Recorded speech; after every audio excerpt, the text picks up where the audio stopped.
नमस्कार दोस्तों, जय हिंद, वंदे मातरम। आप सभी का स्वागत अभिनंदन है बाल विकास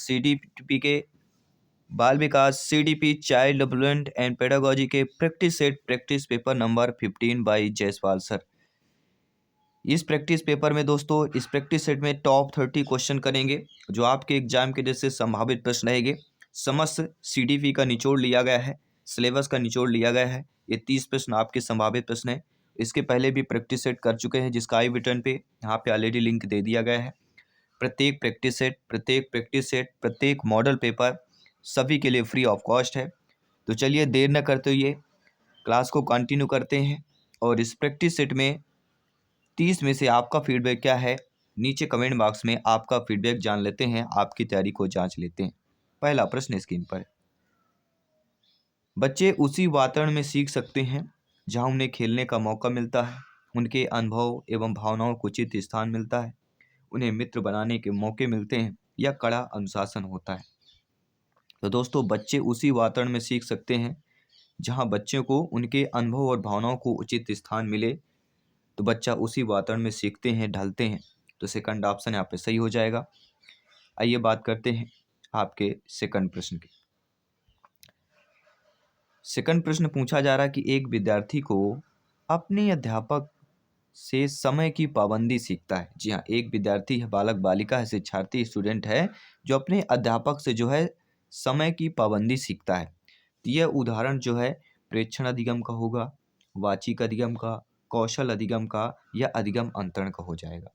तो कोई भी विद्यार्थी बालक बालिका अपने अध्यापक से, शिक्षक से, शिक्षिका से, अध्यापिका से समय की पाबंदी सीख रहा है, तो ये जो उदाहरण कहला जाएगा ये हमारा प्रेक्षण अधिगम कहला जाएगा। जी हाँ, समय की पाबंदी जो है सीख रहा है तो क्या है, प्रेक्षण अधिगम का यह उदाहरण हो जाएगा। पहला ऑप्शन यहाँ पे सही हो जाएगा।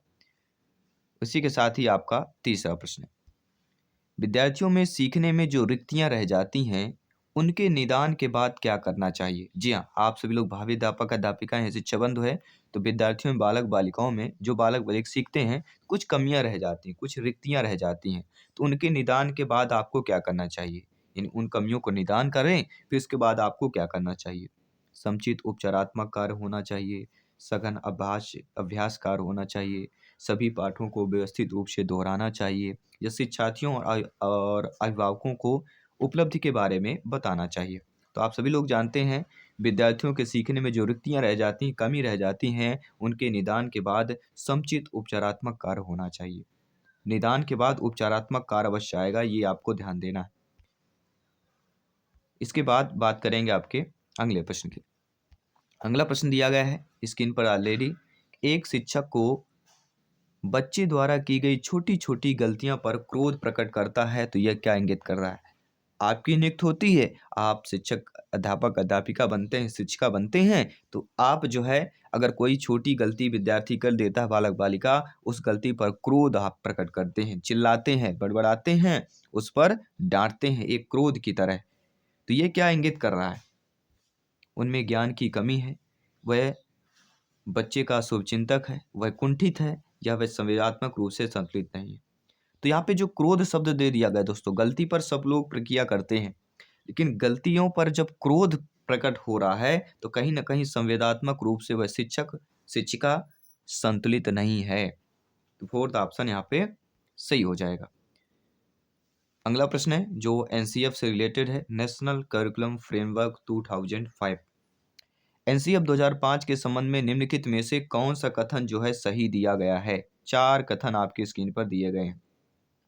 तो एनसीएफ के अकॉर्डिंग जो हमारा कथन सही हो जाता है कि एनसीईआरटी द्वारा तैयार किया गया यह दस्तावेज है जो भारत की विद्यालय शिक्षा के संबंध में संस्तुतियां प्रस्तुत करता है। तो किसके द्वारा यह तैयार किया गया दस्तावेज है, एनसीईआरटी के द्वारा। तो ये हमारा कथन सर्वथा सही दिया गया है। इसके बाद बात करेंगे अगले प्रश्न की। प्राय शिक्षार्थियों की त्रुटियां जो है किसकी ओर संकेत करती हैं। तो शिक्षार्थी जो है बालक बालिका, उनकी जो गलतियां हैं वो किसकी ओर संकेत कर रही हैं। शिक्षार्थियों के सामाजिक आर्थिक स्तर पर, वे कैसे सीखते हैं, यांत्रिक अभ्यास की आवश्यकता पर या सीखने की अनुपस्थिति पर। तो प्राय शिक्षार्थियों की जो त्रुटियां होती हैं किसकी ओर संकेत कर रही हैं, वे कैसे सीखते हैं इसकी ओर संकेत कर रहे हैं। सेकंड ऑप्शन यहाँ पे सही हो जाएगा। इसके साथ ही अगला प्रश्न काफ़ी बार पूछा गया है टीटी एग्जाम में, शिक्षक भर्ती में। तो एक बच्चा जो किससे ग्रस्त है कि वह सा को वाज लिखता है, न्यूक्लियर को अनक्लियर में अंतर नहीं कर पाता है, तो वह बच्चा किससे ग्रस्त होगा? डिसलेक्सिया, शब्द जबलिंग विकार, डिसलेक्सिया या डिसमोर्फिया। 4 ऑप्शंस दिए गए हैं। एक बच्चा जो दोस्तों वह आपके शब्द जबलिंग विकार से ग्रस्त होगा, जो सा को वाज लिख रहा है, न्यूक्लियर को अनक्लियर में अंतर नहीं कर पा रहा, तो शब्द जबलिंग विकार हो जाएगा। ठीक है, कोई भी डाउट है बेफिक्र कमेंट कर सकते हैं। चलिए बात करेंगे अगले प्रश्न की। अगला प्रश्न आपके स्क्रीन पर आ चुका है। दोस्तों, बच्चे की सीखने की प्रक्रिया में प्रगति तब होती है जब हम बच्चों की प्रगति को नियमित रूप से जांचने के साथ सुधारात्मक कदम उठाएं, उसकी प्रगति की नियमित रूप से जांच करें, बच्चों को नियमित रूप से गृह कार्य दें, या कह सकते हैं कि बच्चे के लिए नियमित रूप से गतिविधियां आयोजित कराएं।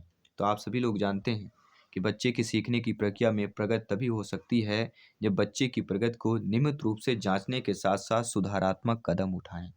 पहला ऑप्शन सही हो जाएगा। टेलीग्राम से जुड़िए, फ्री में पीडीएफ फाइल नोट्स प्राप्त कीजिए, अपने तैयारी को बेहतरीन कीजिए।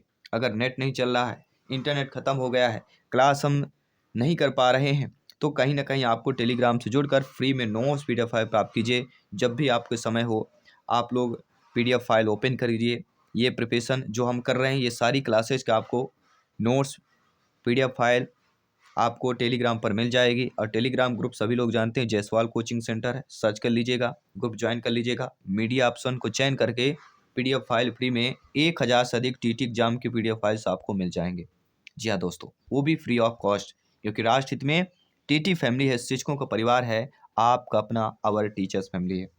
दोस्तों, अगला प्रश्न है, कोहल वर्ग के अनुसार शिक्षक जो है बच्चों में नैतिक मूल्यों का विकास कर सकता है। तो कोहल वर्ग के अनुसार जो है नैतिक मुद्दों पर आधारित चर्चाओं में उन्हें शामिल करके, तो कोहल वर्ग का संबंध नैतिकता से है। जहाँ भी नैतिक शब्द देखिएगा, ठीक है, कोहल वर्ग में वो हमें कर लेना है। केवल ये आपको पहचानना है ये प्रश्न कैसा है, पॉजिटिव है या निगेटिव है, सकारात्मक है या नकारात्मक है। अगला प्रश्न देख लेते हैं जो आपके स्क्रीन पर दिया गया है। और आपके स्क्रीन पर प्रश्न दिया गया कि प्राथमिक स्तर पर बच्चों के लिए संगीत, कहानी कहने, नाटक, कला, शिल्प, खेल आदि कैसे गतिविधियां संचालन होती हैं। तो प्राथमिक स्तर पर बच्चों के लिए संगीत, कहानी कहने, नाटक, कला, शिल्प, खेल आदि जैसी गतिविधियां का संचालन जो है सप्ताह में एक बार अवश्य होना चाहिए। यहाँ पे जो सेकंड ऑप्शन है वह आपका ऑलरेडी यहाँ पे सही हो जाएगा। अगला प्रश्न है, निम्नलिखित में से कौन सा सूक्ष्म गति कौशल का उदाहरण है? फुदकना, चढ़ना, दौड़ना या लिखना हो जाएगा। तो ये भी काफ़ी बार पूछा गया प्रश्न है। अकर की कल के प्रैक्टिस सेट में पेपर में हमने यह प्रश्न भी किया था। तो सूक्ष्म गति कौशल का जो उदाहरण कहलाता है वह हमारा लिखना हो जाएगा। ठीक है, फोर्थ ऑप्शन यहाँ पे सही हो जाएगा। बाकी 4 महत्वपूर्ण कौशल हैं, सुनना, बोलना, पढ़ना, लिखना। ये 4 कौशल हैं जो एग्जाम में ये कौशल से संबंधित अवश्य प्रश्न पूछे जाते हैं। इसके साथ ही अगला प्रश्न है, एक शिक्षिका अपने आप कभी भी प्रश्नों के उत्तर नहीं देती है, तो वह अपने विद्यार्थियों को उत्तर देने के लिए समूह चर्चाएं और सहयोगात्मक अधिगम अपनाने के लिए प्रोत्साहित करती है। तो यह उपागम के सिद्धांत पर आधारित होगा। तो प्रश्न को समझ लीजिए, कोई भी शिक्षिका जो है, अध्यापिका जो है, अपने आप कभी भी प्रश्नों को उत्तर नहीं देती है। वह अपने विद्यार्थियों को उत्तर देने के लिए समूह चर्चा, सहयोगात्मक अधिगम अपनाने के लिए प्रोत्साहित करती है। सहयोगात्मक उत्तम, एक साथ आप सब मिलकर उत्तर बताइए। तो यह उपागम के सिद्धांत पर आधारित होता है। तो कहीं ना कहीं अच्छी चीज़ है, एक साथ मिलकर जब उत्तर देते हैं तो उनको भी समझने की मौका मिलता है। तो ये जो हमारा सिद्धांत या उपागम जो कहलाता है, यह अनुदेशात्मक सामग्री के उचित संगठन सिद्धांत से पर आधारित हो जाता है। ठीक है, तो अध्यापिका उत्तर न बता के समूह चर्चा या सहयोगात्मक अधिगम अपनाने के लिए प्रोत्साहित कर रही हैं, तो यह उपागम जो है अनुदेशात्मक सामग्री के उचित संगठन सिद्धांत पर आधारित हो जाएगा। पहला ऑप्शन यहाँ पे आप लोगों का ऑलरेडी सही हो जाएगा। इसी के साथ ही अगला प्रश्न है, एक बालक की मानसिक आयु 12 वर्ष है और उसकी शारीरिक आयु 10 वर्ष है, तो उसके बुद्धि लब्धांक या IQ क्या होगा? तो IQ बराबर मानसिक आयु, उसकी मानसिक आयु 12 है, शारीरिक यानी वास्तविक आयु 10 वर्ष है। मल्टीप्लिकेशन 100 कर दीजिए, आपकी आयु निकल आएगी। 0 से 0, 12 में 10 का गुणा करेंगे, 120 वैल्यू आ जाएगी। सेकंड ऑप्शन सही हो जाएगा। और IQ से जरूर प्रश्न आएगा। बुद्धिलब्ध से, बुद्धिलब्ध का जो चैप्टर है, बुद्धि का जो चैप्टर है, यहाँ से 2-3 प्रश्न पूछ लिए जाते हैं। अगला प्रश्न है समेकित शिक्षा इंगित करती है। देखिए समेकित जो शिक्षा होती है वह क्या हमें इंगित करती है, सभी लोग बताइए। तो समेकित जो शिक्षा होती है वह समान बच्चों एवं भिन्न रूप से योग्य बच्चों के लिए एक ही स्कूल को इंगित करती है। चाहे समान बच्चे हो चाहे भिन्न रूप से योग्य बच्चे हों, उनके लिए एक स्कूल। समेकित सबसे आप सभी लोग परिचित होंगे, सभी एक समान। अगला प्रश्न स्क्रीन पर है। दोस्तों एक शिक्षक विद्यार्थियों में सामाजिक मूल्यों को विकसित कर सकता है, आदर्श रूप में बर्ताव करके, अनुशासन की अनुभूति को विकसित करके, महान व्यक्तियों के बारे में बोलकर या उन्हें अच्छी कहानी सुनाकर। तो एक शिक्षक विद्यार्थियों में सामाजिक मूल्यों को विकसित कर सकता है, आदर्श रूप में बर्ताव करके विकसित कर सकता है। और सभी लोग जानते हैं सामाजिक मूल्यों का विकास करना है तो आदर्श रूप, आदर्श व्यवहार ये बहुत इंपॉर्टेंट है एक शिक्षक के लिए। तो पहला ऑप्शन यहाँ पे ऑलरेडी आप लोगों का सही हो जाएगा। इसके साथ अगला प्रश्न है राज्य स्तर की एक एकल गायन प्रतियोगिता के लिए विद्यार्थियों को तैयार करते समय एक विद्यालय लड़कियों को वरीयता देता है, ये क्या दर्शा रहा है? वैश्विक, प्रगतिशील, प्रयोक्ता, लैंगिक पूर्वाग्रह। एक विद्यालय किसको दर्शा रहा है, वरीयता दे रहा है? लड़कियों को वरीयता दे रहा है। तो कहीं ना कहीं लैंगिक पूर्वाग्रह की बात हो जाती है। जहां भी किसी लड़की या लड़के किसी एक को विशेष बताया जाए, एक की तुलना की जाए, वहां पे लैंगिक पूर्वाग्रह हो जाएगा। तो यहाँ पे फोर्थ ऑप्शन सही हो जाएगा। और लैंगिक पूर्वाग्रह से एक प्रश्न अवश्य पूछ लिया जाता है।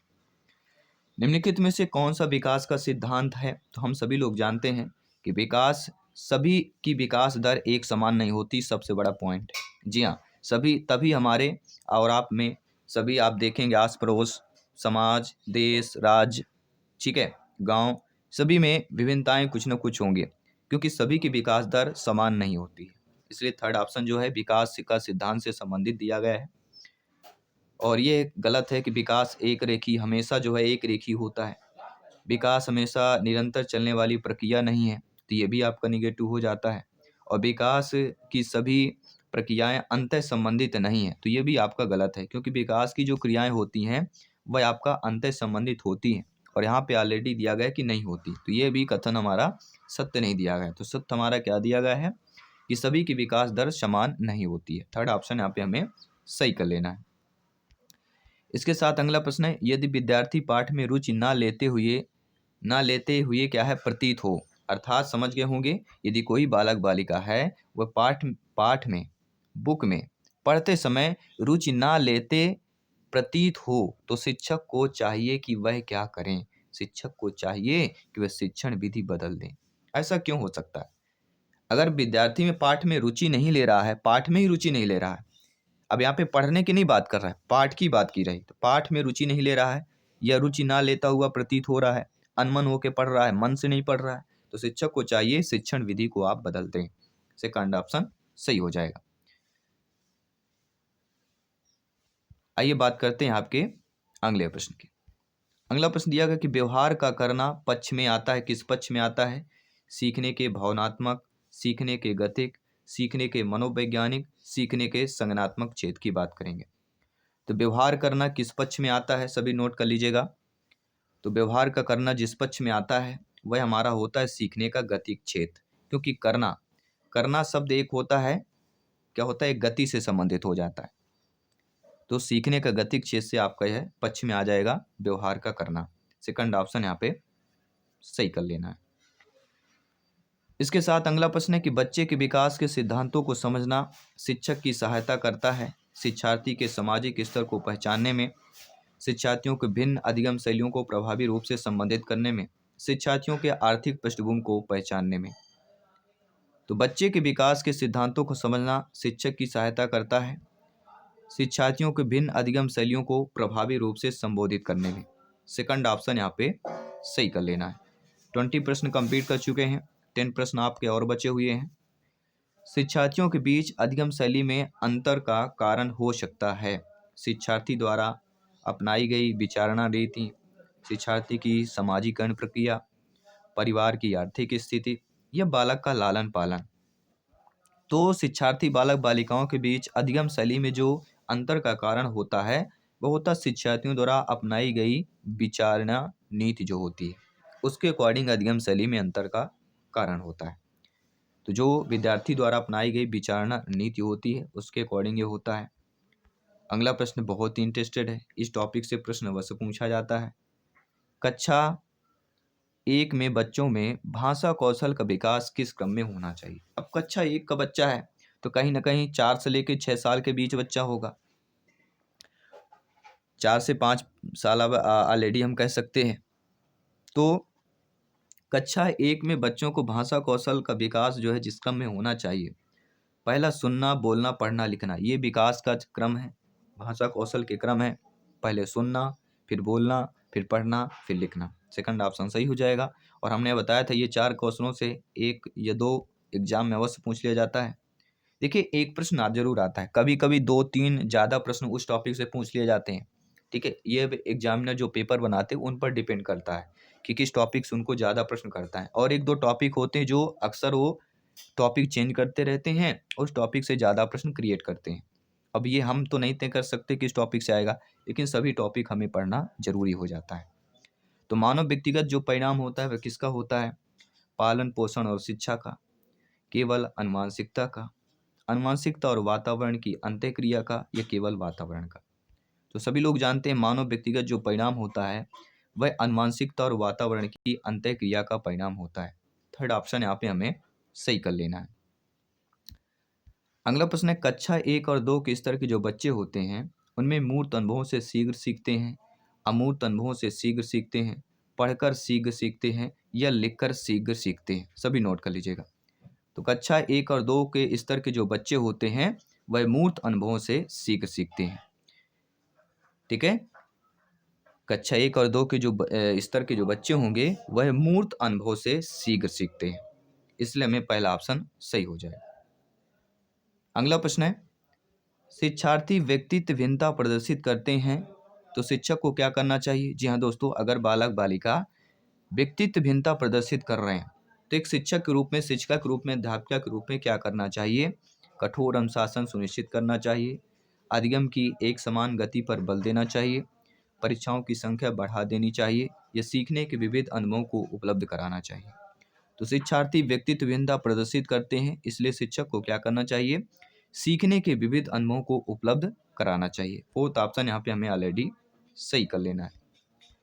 अगला प्रश्न, शिक्षा के संदर्भ में समाजीकरण से क्या तात्पर्य होता है? सामाजिक मानदंडों का सदैव अनुपालन करना, सामाजिक वातावरण में अनुकूलन और समायोजन, अपने सामाजिक मानदंड बनाना, समाज में बड़ों का सम्मान करना। तो शिक्षा के संदर्भ में समाजीकरण से जो तात्पर्य होता है वह सामाजिक वातावरण में अनुकूल और समायोजन होता है। सेकंड ऑप्शन हमें यहाँ पे सही कर लेना है। अगला, निम्नलिखित में से एक प्राथमिक स्तर के शिक्षक के लिए सबसे महत्वपूर्ण गुण कौन सा होगा? आपकी नियुक्ति होती है, आप प्राथमिक स्तर के शिक्षक बनते हैं, तो आप ये सोचिए आपके अंदर जो है सबसे महत्वपूर्ण गुण कौन सा होगा? उच्च मानक भाषा में पढ़ाने की क्षमता होनी चाहिए, शिक्षण विधियों में सक्षमता और विषय का ज्ञान होना चाहिए, पढ़ाने की उत्सुकता होनी चाहिए, धैर्य और लगन होना चाहिए। तो एक प्राथमिक स्तर के शिक्षक के लिए सबसे महत्वपूर्ण जो गुण होता है धैर्य और लगन। फोर्थ ऑप्शन यहाँ पे सही हो जाएगा। इसी के साथ ही आपका अगला प्रश्न है, नर्सरी कक्षा से शुरुआत करने के लिए कौन सी विषय वस्तु या थीम सबसे अच्छी होती है? माय नेबर, मेरा पड़ोसी, माय लव फ्रेंड्स, मेरे प्रिय मित्र, माय फैमिली, मेरा परिवार, माय स्कूल, मेरा विद्यालय। तो नर्सरी कक्षा से शुरुआत करने के लिए जो विषय वस्तु आपकी सबसे अच्छी होती है वह होती है माय फैमिली, मेरा परिवार। थर्ड ऑप्शन यहाँ पे सही कर लेना है। अगला प्रश्न है, जीन पियाजे जी के अनुसार संज्ञानात्मक विकास के किस चरण पर बच्चा वस्तु स्थायित्व को प्रदर्शित करता है? पूर्व संक्रियात्मक चरण, संवेदी प्रेरक चरण, मूर्त संक्रियात्मक चरण, या औपचारिक संक्रियात्मक चरण? तो पियाजे जी के अनुसार संज्ञानात्मक विकास के जिस चरण पर बच्चा वस्तु स्थायित्व को प्रदर्शित करता है, वस्तु स्थायित्व की जिक्र कर रहा है, तो वस्तु स्थायित्व का जो संबंध होता है वह संवेदी प्रेरक चरण से होता है। जीन पियाजे जी की पहली अवस्था जो जन्म से लेकर 2 वर्ष तक की अवस्था होती है।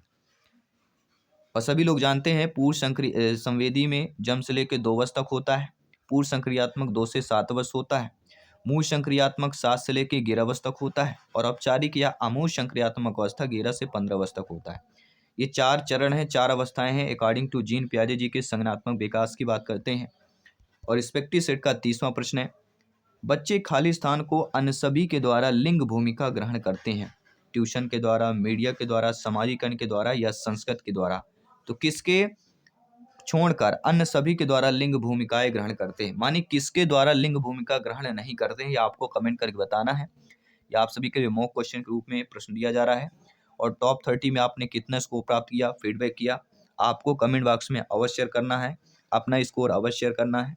मैं आपके साथ जयसवाल सर मिलता हूँ आपके अगले प्रैक्टिस पेपर पर, अगले प्रैक्टिस सेट, अगले मॉडल पेपर पर। सभी मित्रों को जय हिंद, वंदे मातरम। धन्यवाद सभी का।